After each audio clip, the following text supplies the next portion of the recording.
Hi, I'm Dan Cole. I'm a professor in mechanical engineering here at Boston University. I'm putting together this video for you on engineering portfolios. So, first thing is, what is a portfolio? I want to describe that to you. And it's a common thing not in engineering.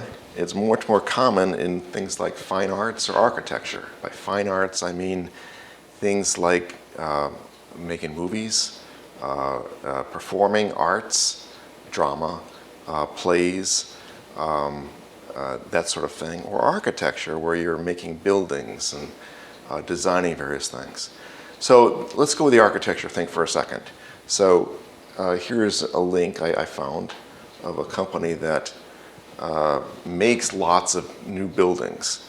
And as I scroll down here, you can see that there are a lot of things. This one was the page on motels. They have far more than just that. But on this motel page, if I click on Adams Mark Hotel, it brings up a nice picture of the actual final design, as well as a lot of description about the project, including the size. It's 16 stories. It was in Daytona Beach, Florida. It's $1.2 million for the budgeted construction costs, which sounds really low. I have no idea why.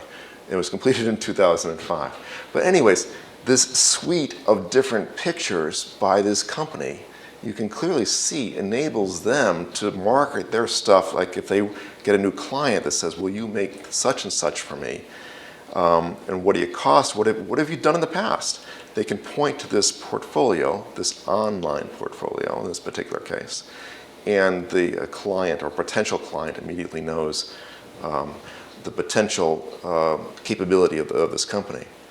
Likewise, an art school or a school of design, which is kind of a little related to engineering, a portfolio is extremely important. In fact, if a student wants to get into one of these premier places, it's far more important than the SATs. The portfolio is absolutely critical. So I found some examples on the web of such things. And here's a web page that goes over 15 magnificent artists and illustrators' websites. And each one of these, if I clicked on it further, I would find much more information about what they have done. Obviously some crazy things for an engineer, but very interesting things, of course. So these are two areas that portfolios are really well known for.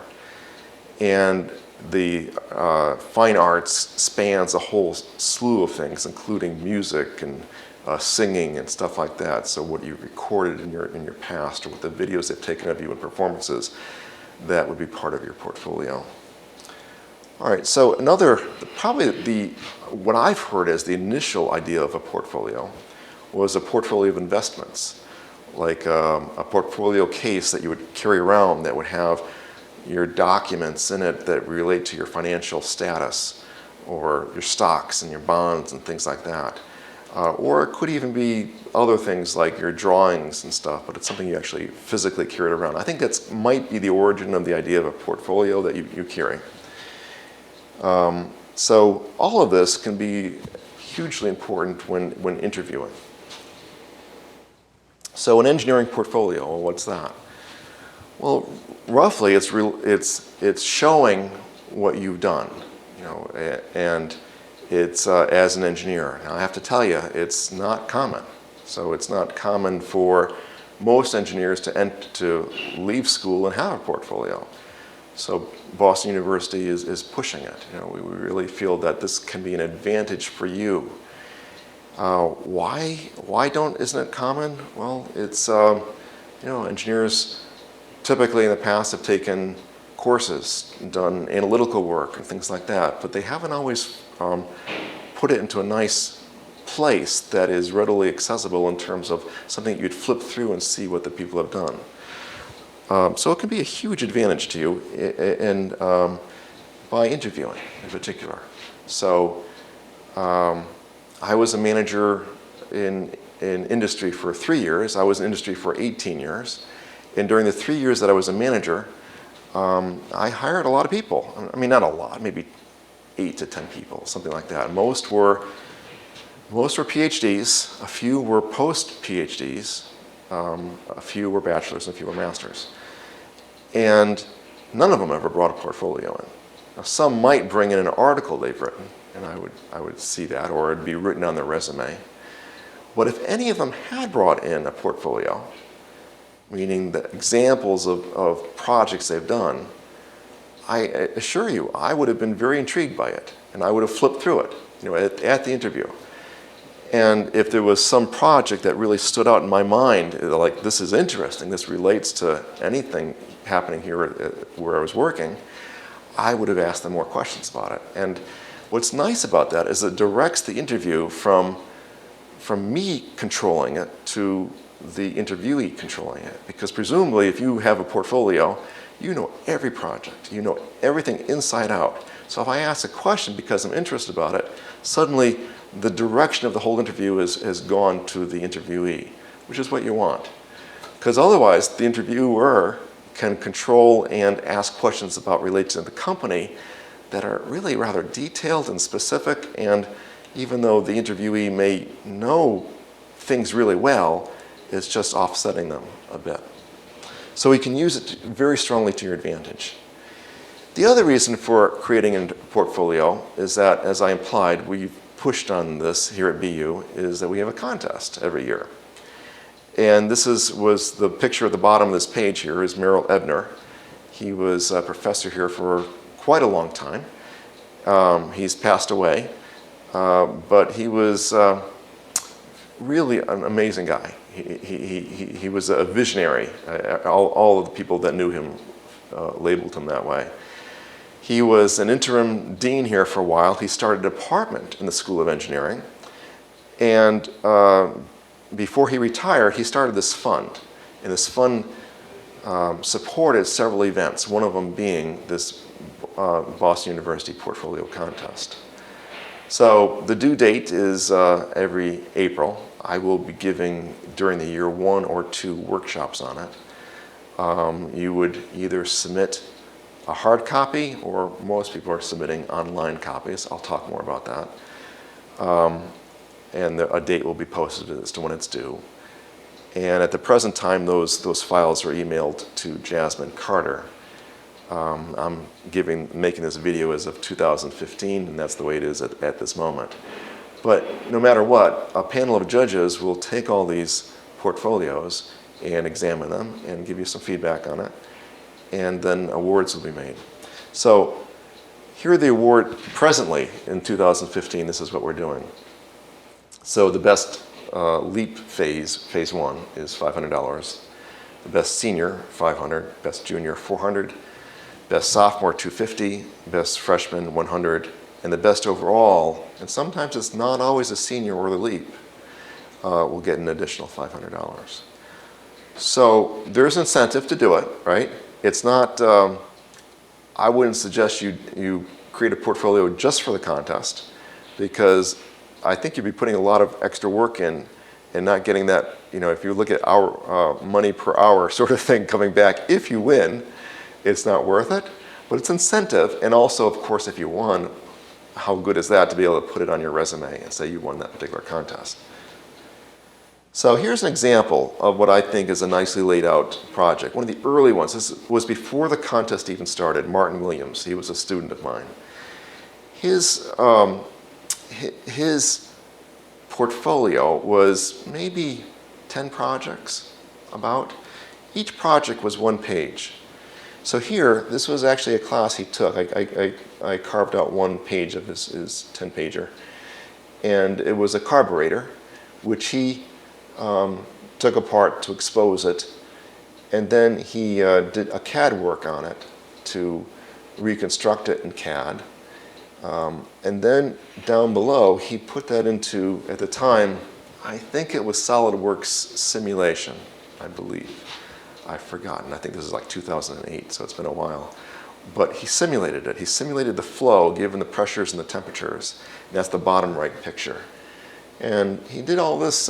This was for a project in my class, which was related to simulation at the time. So often you will have projects of your classes that just nicely fit into this portfolio. Now here, if you look, it's not like he has tons of words on it. He's got a project description. He says, I was instructed to model a project of my choosing using either I was Pro Engineer or SolidWorks, okay. And he used a finite element analysis. Solution method, he describes in a little short paragraph what he did, and then the results that he came out from showing the fluid flow out of this carburetor. This is, he made a PDF of this, and that's what he distributed to work to potential people who would hire him. He got his first job based on his not just based on his portfolio, but on his school work, but plus his portfolio, and this was a strong part of it. So I would encourage you to, as you go through school, keep track of all your reports and your projects, your presentations, and put them into 1, 2, 3 pages for each project. Some people have a lot more, some people have less. I'll show you a little bit more about that. But if you had to take the simplest layout, but nice layout, it's like this: project description, solution method, and results. Okay, so here, this one is, I have some links here. Ian Schoen, he won 2 times this thing, as a junior and a senior, and he won at least one of them best overall. And this is his website, and it's a gorgeous website. It's much more on making things. You know, like the other one was simulation, with a little bit of sort of making something or taking something apart. This one is much more on making things. So this example right here, this pen project, he made his own pen, and he got a lot of, I know it sounds very simple, but the top comes off and screws on the back over here. He actually sold about 4,000 of these things. So he actually started a separate company on this thing. And he got some funding to do this. So what he does on each one of his pictures, on each one of his projects, is as you click on them, you can walk through, different pictures of what he did and how he did it, that sort of thing. So his is very much picture-oriented with some description. If I go back to a different project, like he was a biker, and Schoen Cycle Works.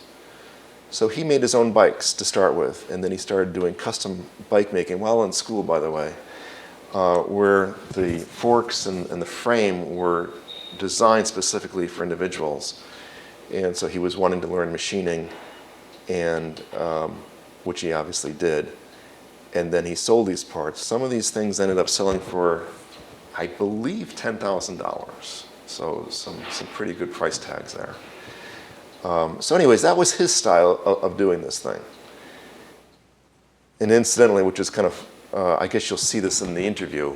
At the end of this video, I'm interviewing him. You'll see me asking him a question about how he actually did that. And I'll leave it for that interview. I mean, how he made the website.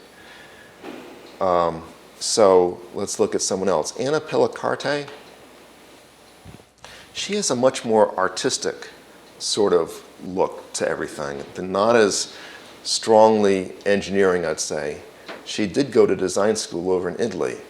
See this, so each one of these are her projects. So if I click on any one, like there's a guitar, there's a shoe, you can get more information on it. This shoe here was actually a project in my class, and the website doesn't seem to be quite up as much as it was a few years ago, so I'm not going to click a lot more on it, but I'll tell you the shoe. She designed this shoe so that for young kids, they might play like 6 years old, 7, 8, they might play soccer, they might play basketball, they might play baseball, and each one of those shoes is different, and so it costs a lot for the parents. So she designed this thing so that different soles could be placed upon the same upper shoe, and that was her product. So she actually catted that up and analyzed in terms of how to making it, manufacturing it, and so on. But I think you can see, her portfolio is much more artistically designed. This one by Dave Evans I found on the web. he was a graduate from the Stanford School of Design, so one of the premier design schools in the nation. And I was very intrigued by what he did. So here's a bunch of pictures of projects, and they're so different, so crazy. I mean, he actually has chocolate chip cookies in here. It was his own recipe, and he claims it's great. Now, he doesn't have a lot of crazy stuff. That's, I'd say, the one crazy one. But the other ones are pretty solid engineering stuff. I'll comment on the crazy stuff in just a bit. This is a guitar. It's a semi-hollow guitar that he designed and made. And he goes through the details as I scroll down as to how he constructed it. You know, so he took pictures as he was making it. It clearly must have been a huge amount of work. This is a tube amp that he made. Beautiful case to it. Tubes, so musicians usually like tubes for amplifying their sound as opposed to semiconductors. And you can see it's just a gorgeously laid out thing. Now, these portfolios that I'm showing you are different than like a research paper. So a research paper has to get it published, you've got to tell everything about, you know, what you're doing, show all the math and the calculations with the computer or yourself, and the plots. You need to really go into gory detail. And most research papers that, if you were to read them, either in, say, physics or engineering, it would take a couple hours, if not more, to get through it all. Portfolio, my impression is very different from that. It's something like a coffee table booklet or online thing that you want to flip through because it's fun, it's interesting. You go, wow, look at that, look what this person did. And then it doesn't have all the details. Like, if you do a project, please do not put in all the CAD work, you know, the 2D layouts of various things. Show a rendering, show a 3D construction of it, but don't show all the dimensions and stuff. Not for this, you know. Now, if someone approaches you and say, well, I want to make use of your project or incorporate it in something like that, then of course you need to provide all that information, but otherwise, no. Yin Lin, let's try his. Okay, so he won 2 years, and he had a very unusual portfolio. This Iron Man thing was something that he did, which was had a lot of parts to it, well over 100 parts. That's a nice picture of it.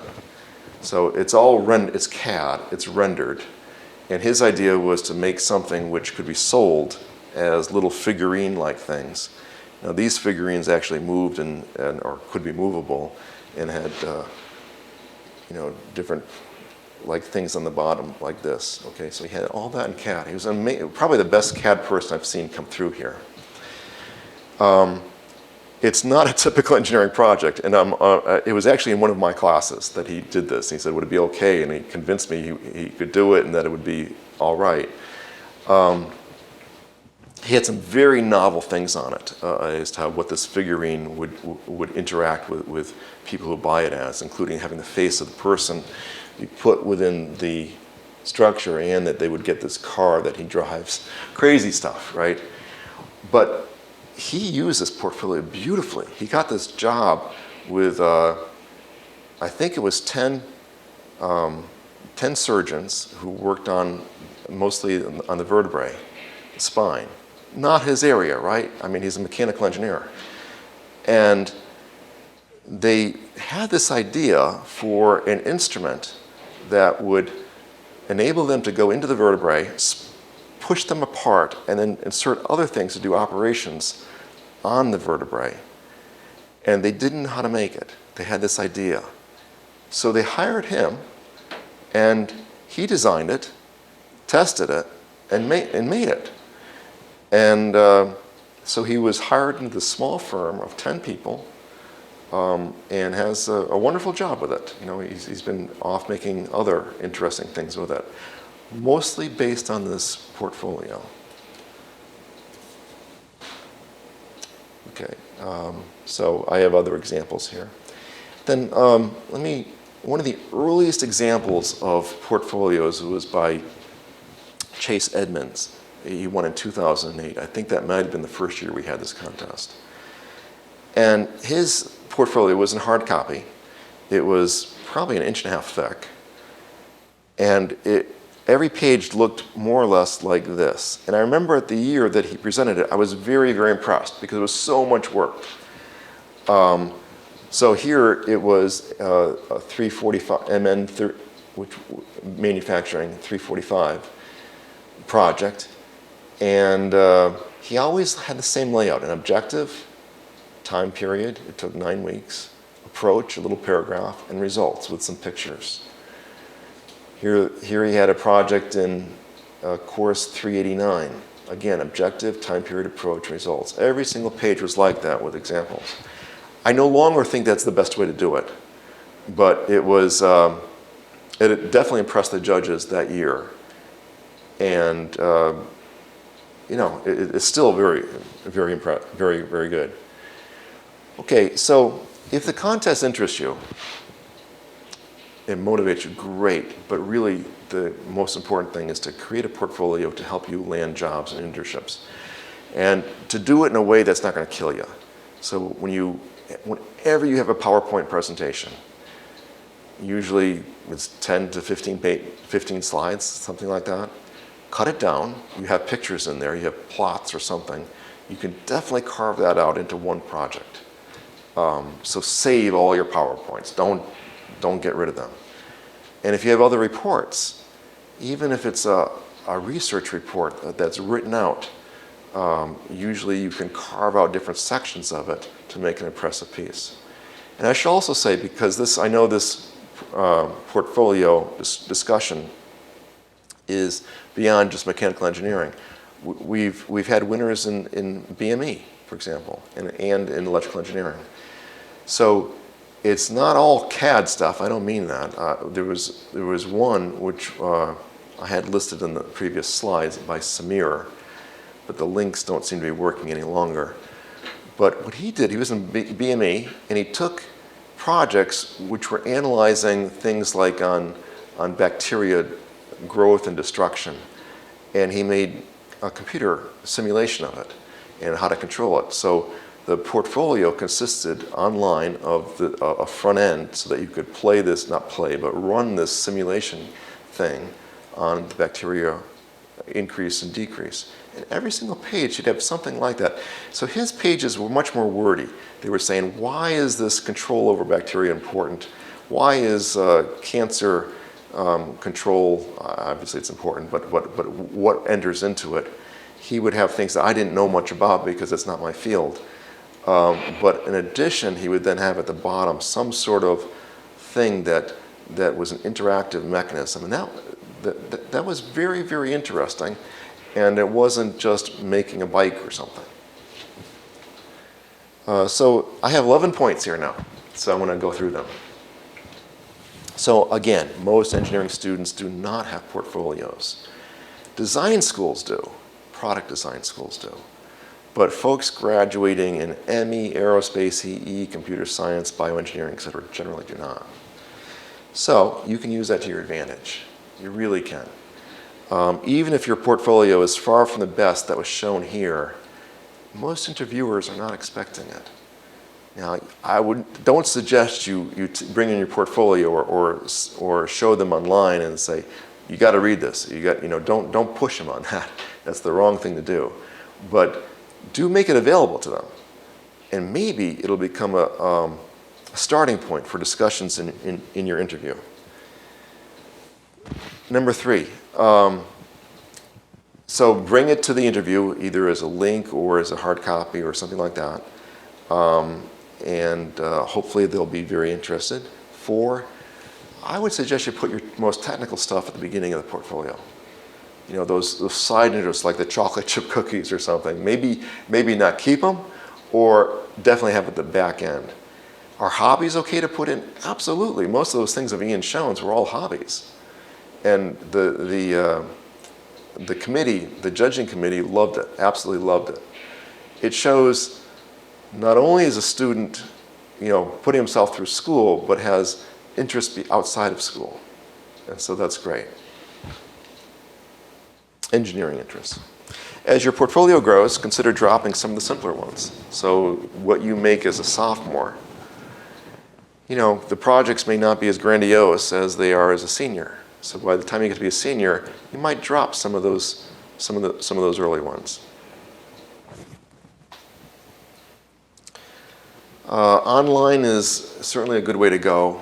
You can certainly always just do a PDF of your overall thing. So if it's all in PowerPoint, for example, or something else like that, it's easy to turn it into PDF, and then that's your file. But there's other wonderful ePortfolio things, as you were seeing as I went through this. Include things like some of you are probably good at wood making, or art, or other things like that. Feel free to put it in, maybe toward the back. But they show that you have an interest in making stuff and creating stuff, and most interviewers would view that, I think, very positively. So include outside work.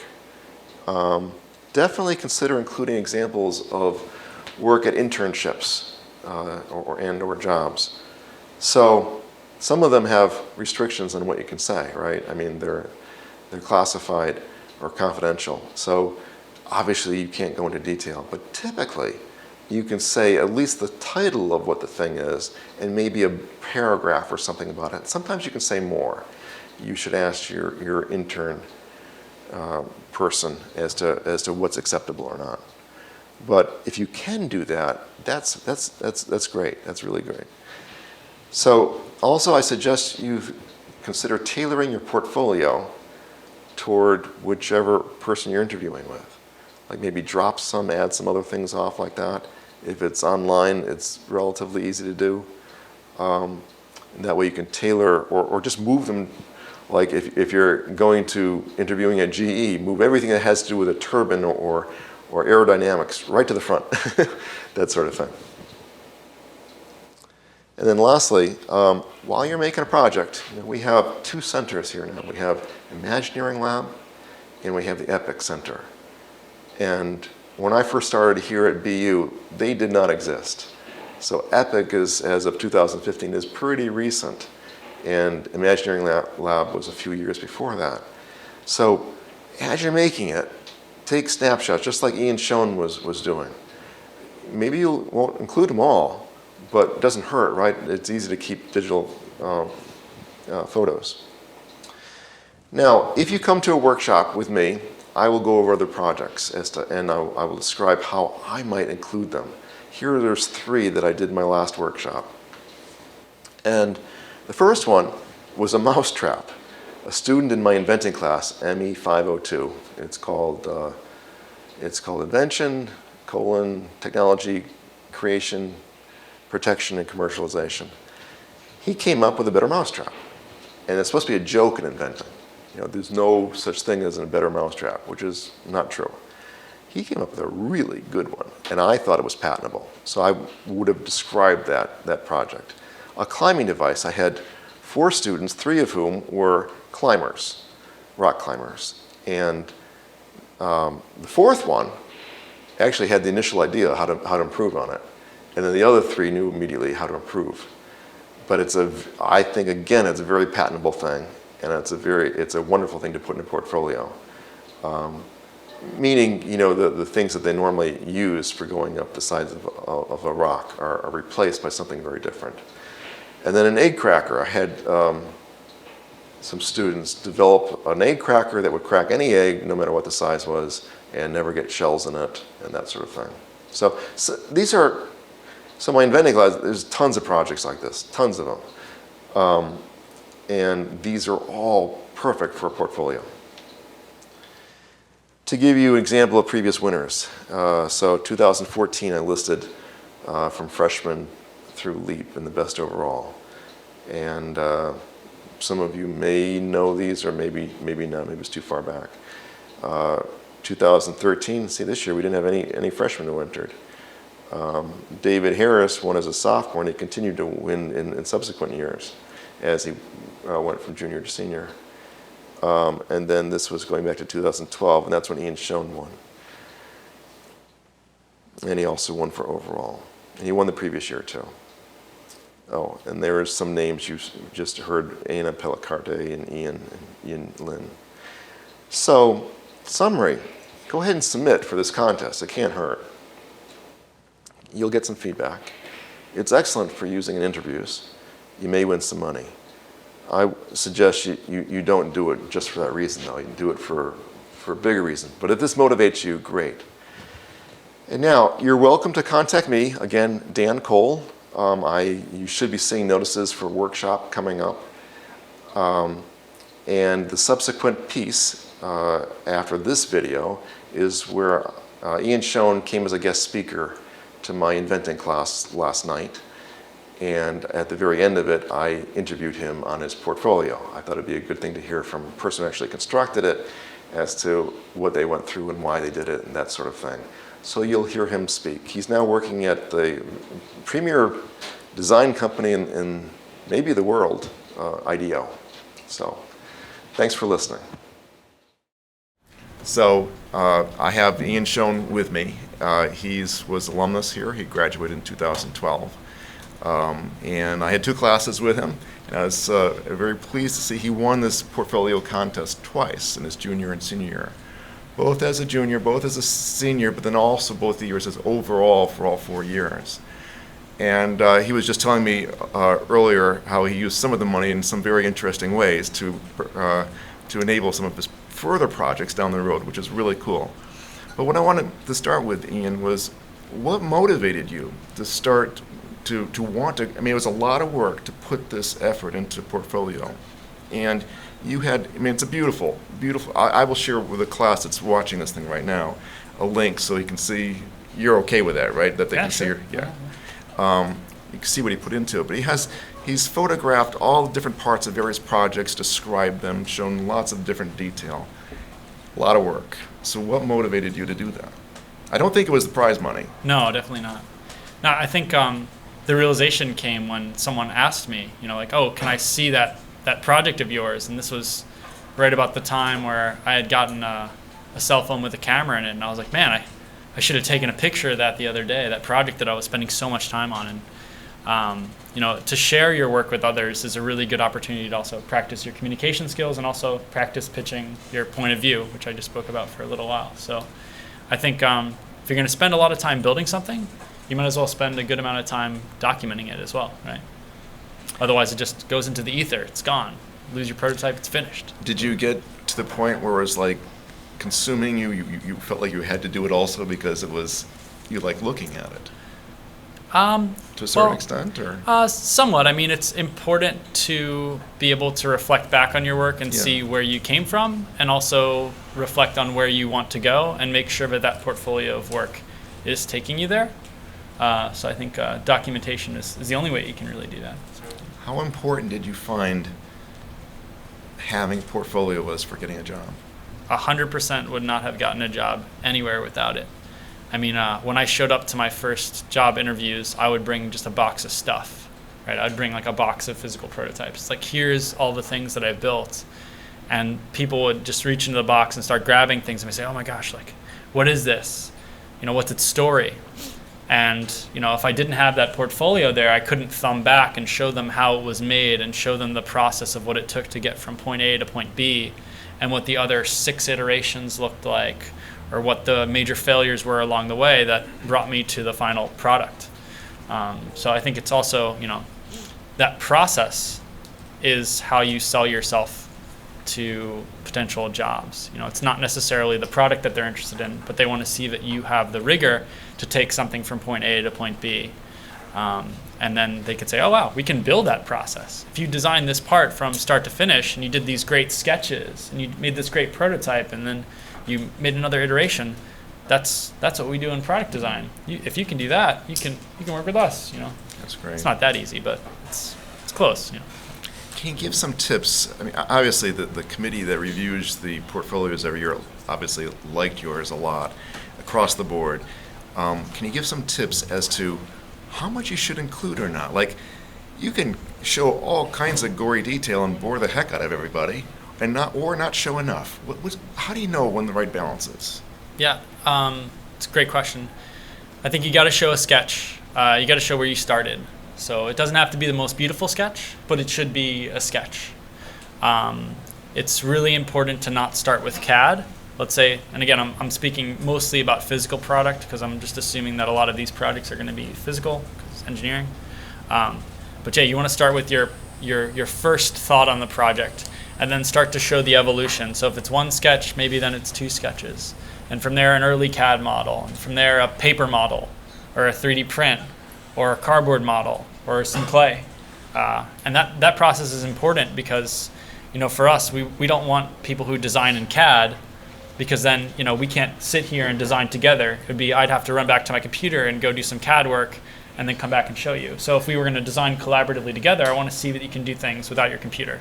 So having some process before you hit the computer, very important, whatever that may be. And then from there, showing that you have the rigors to take a design into 3D and model it, and then taking that 3D piece and prototyping it to prove out your concept. And then once you've proved out the concept, if you've failed, I wouldn't hide it. I would celebrate it, and I would show yeah, I made this thing and it didn't work. And here's why it didn't work, and here's what I learned. And then from there, where did you go? And some projects may have 10 or 12, 10 or 20 moments like that, right? So you don't want to show all of it, but show those critical moments where you learned something really big about the product or the piece that you were designing, and then show where you ended up. Some projects in my portfolio, I stop and I say, yeah, it got to prototype form and it was unmanufacturable, or it was too expensive to manufacture, and that's okay. It's important to have those failures and recognize them because... So they don't all need to be successful projects. Absolutely. Okay. And, recognizing that you've made a failure is huge.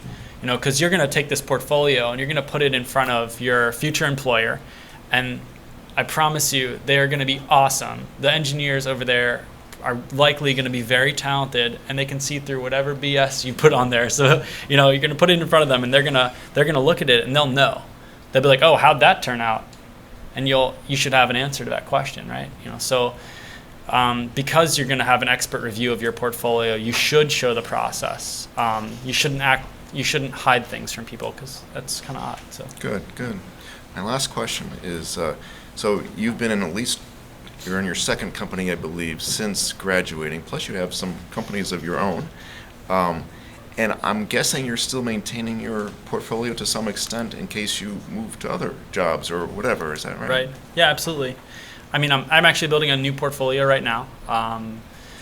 Every single time that I've made a portfolio, I've kept it for about a year and a half and then started to rethink the way that I manage content. And the last time I built a portfolio, I'd taken some of the portfolio money and I paid another engineer to build the site for me.